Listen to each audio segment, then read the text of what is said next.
সবাইকে ডিজিটাল একাডেমির আজকের আলোচনায় আমন্ত্রণ জানাচ্ছি। আজকে আমরা মূলত জানব যে একটি ভাষা শিখতে গেলে আপনাকে কোন বিষয়গুলো মেনে চলতে হবে এবং কোন বিষয়গুলো বা পদগুলো আপনি মেনে চললে আপনি সহজেই সেই ভাষাটা আয়ত্ত করতে পারবেন। তো যে কোনো ভাষা আয়ত্ত করতে গেলে আপনাকে কিছু রুল মেনে চলতে হবে। তো সেই রুলগুলো আমরা কেন শিখব? কারণ আমরা মাতৃভাষায় যখন কথা বলি তখন আমরা কি বিষয় মেনে চলি? আমরা মূলত প্রথমে কিছু শব্দ শিখি, বাবা, মা, দাদা, দাদি, এই শব্দগুলো আমরা প্রথমে শিখি। অর্থাৎ যে কোনো ভাষা শেখার ক্ষেত্রে আমরা শব্দ আগে শিখি আর গ্রামারটা আমরা পরে শিখি। তো আমাদের যদি কোনো ভাষা শেখার আগ্রহ থাকে তাহলে আমরা সেই ভাষার প্রথমেই আমরা সেই ভাষার অবশ্যই শব্দ শিখব।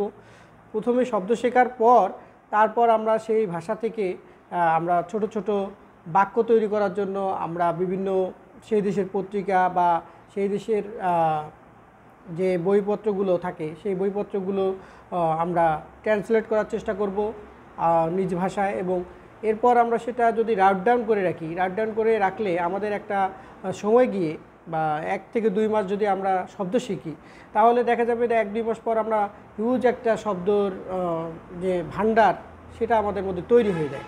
তো এরকম আপনি যদি শব্দভান্ডার তৈরি করতে পারেন তাহলে এরপর আপনি কিন্তু ওই ছোট বাক্য আকারে কিন্তু আপনি লাইনগুলো লিখতে পারবেন, আর এতে করে কিন্তু আপনার ভাষাটা শেখা সহজ হবে। এরপর যদি আপনি সেই ভাষার যদি রুল শিখতে চান সেখানে আপনি সফল হবেন এবং খুব সহজেই সেই রুলগুলো কিন্তু আপনি আশ্বস্ত করতে পারবেন। এরপর আপনি যে কোনো ভাষা শিখতে গেলে অবশ্যই আপনাকে কনসেন্ট্রেশন দিতে হবে।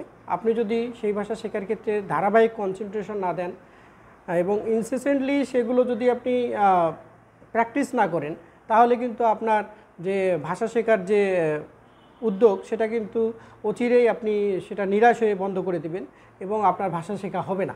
আপনি যে কোনো ভাষা শেখার ক্ষেত্রে অবশ্যই আপনাকে ইনসেসেন্টলি একটা কনসেন্ট্রেশন দিতে হবে এবং সেই কনসেন্ট্রেশন অনুযায়ী আপনাকে নিয়ম করে প্রতিদিন প্র্যাকটিস করতে হবে। সেটা 1 ঘন্টা হোক, 2 ঘন্টা হোক, আপনি যদি নিয়মিত প্র্যাকটিস করেন এই শব্দ শেখার পর রুল শিখবেন এই পদ্ধতিতে, তাহলে কিন্তু আপনার ল্যাঙ্গুয়েজটা তাড়াতাড়ি আপনার আয়ত্তে চলে আসবে এবং আপনি সেই ভাষায় আস্তে আস্তে পারদর্শী হয়ে আপনি একজন ভাষাবিদ বা আপনার ভাষার দক্ষতা বৃদ্ধি পাবে। তো ভাষা শেখার ক্ষেত্রে আমাদের বিভিন্ন ধরনের স্বীকৃত প্রতিষ্ঠান আছে, যেমন ফ্রান্সের ভাষা শেখার জন্য ডাকগাঁওয়ে একটা ইনস্টিটিউট আছে, সেটা ঢাকার ধানমন্ডি এলাকায় অবস্থিত। তো সেখান থেকে আপনারা ফরাসি ভাষা শিখতে পারেন। এরপর ইংরেজির জন্য আমাদের বিভিন্ন ইনস্টিটিউট আছে। তারপর আমাদের IML আছে, ইন্টারন্যাশনাল মাদার ল্যাঙ্গুয়েজ ইনস্টিটিউট, এখানে সব ভাষাই শেখানো হয়, এখানে আপনারা শিখতে পারেন। এরপর কোরিয়ান ভাষা শেখার জন্য কিছু ইনস্টিটিউট আছে। আমাদের হলের এক বড় ভাই তিনিও কিন্তু এই কোরিয়ান ভাষার উপর তিনি ট্রেনিং দিয়ে থাকেন, শিখিয়ে থাকেন। তো যদি কেউ কোরিয়ান ভাষা শিখতে চান তার কাছে যোগাযোগ করতে পারেন। এজন্য আমাদের হোয়াটসঅ্যাপে আপনারা যদি যোগাযোগ করেন আমরা তার নাম্বার দিয়ে দিব, তার সাথে আপনি যোগাযোগ করে কোরিয়ান ভাষা শিখতে পারবেন। এরপর আপনি যদি যে কোনো আপনার যে ভাষাটা আপনার ভাল লাগে, অনেকেই আমরা আরবি পারি না, আরবি পড়তে পারি না, অনেক ইংরেজি পারি, বাংলা পারি, ফার্সি পারি, তো অনেক ভাষা পারি, কিন্তু আমাদের যে ইসলাম ধর্মের যে মূল যে ল্যাঙ্গুয়েজ যেটা হচ্ছে আরবি, এই আরবি শেখার বিষয়টা অনেকেই আমরা দেখা যায় যে আগ্রহ পাই না বা অনেকেই আমরা পারি না।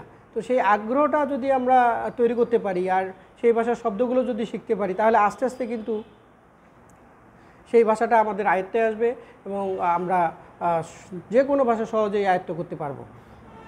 ডক্টর মোহাম্মদ শহীদুল্লাহ কিন্তু প্রায় 17টা ভাষার মতো তিনি পারতেন এবং তার দক্ষতা ছিল। তো তিনি আসলে নিজ উদ্যোগে প্র্যাকটিস করে করে কিন্তু তিনি এই ভাষাগুলো শিখেছেন।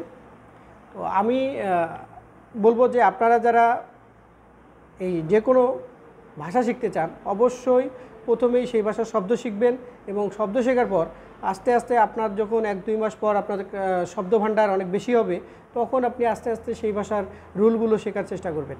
এতে করে আপনার যে সেই ভাষাটা সহজে আয়ত্তে আসবে। এবং আরেকটা জিনিস, প্রত্যেক দিন আপনাকে প্র্যাকটিস করতে হবে। Practice makes a man perfect. Practice ছাড়া আপনি কখনোই সেই ভাষাটা সহজেই ধরে রাখতে পারবেন না আর আপনার যে সফলতার হার অনেক কম হবে। এজন্য যারা যে কোনো ভাষা শিখতে চান অবশ্যই এই রুলগুলো ফলো করবেন।